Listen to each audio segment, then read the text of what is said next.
Eddie, you have an opportunity to really study the opponent, and I enjoyed preparing for Brad and for Clemson because of the way they play, because of the stuff they run, because of their team, and I felt like so from that standpoint I enjoyed the preparation. I thought defensively, again, we did a really good job. I think we bothered them with what we did defensively, particularly in the half court. And I thought we competed in the boards. We get nothing out of pressure, and in fact, we give up too many scores in pressure. And it's tough to press on the road. It's tough to press against a pretty good ball handling team, but our personnel isn't suited. And so we're going to have to find ways to press without giving up so many baskets at the other end. I mean, we probably gave up enough baskets against pressure that might have even been the difference. My team competes. It's good to have Antoine Mason back, and he'll be even more effective. Lots of moving parts. You know, to have Trayvon Reed join us and have one day to get him in. It's distracting to the team, but the team was excited to have his presence in there, and we get Alex Thompson back on Wednesday, and so that'll be an addition. But on the one hand, we need it.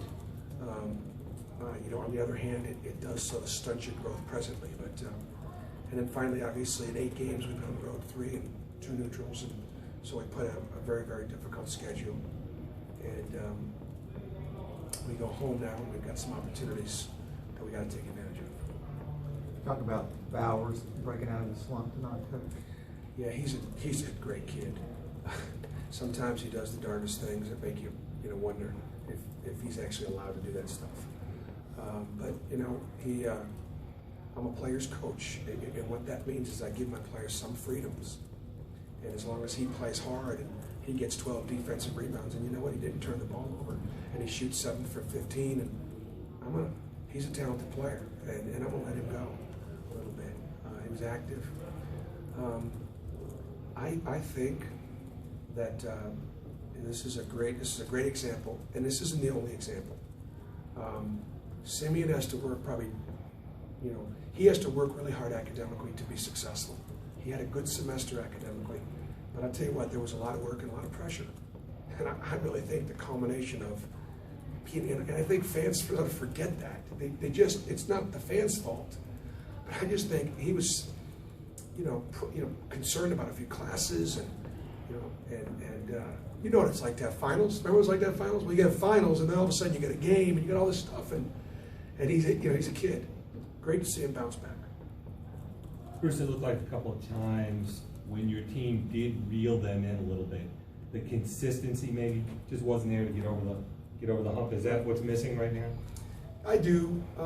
We're not well coached yet, and part of the reason is because the system is new. The roster's been in such flux, and the difference is we don't know how to win yet, and Clemson does. I say that when I say we don't know how to win yet. That's not a criticism. It's not to bust on my team. I'll put it on me. I've got to do a better job of getting them to understand what we do. We waste too many possessions. You have 18 turnovers. How many of those turnovers were forced versus how many of them we just we were out of character, not sharp, and forced the issue. Played better in the second half. We shot 59%, and they made 20 free throws in the second half, and that was a big factor as far as them being able to control the ball game. They were able to get to the foul line. Anything else? All right. Okay, guys, thanks.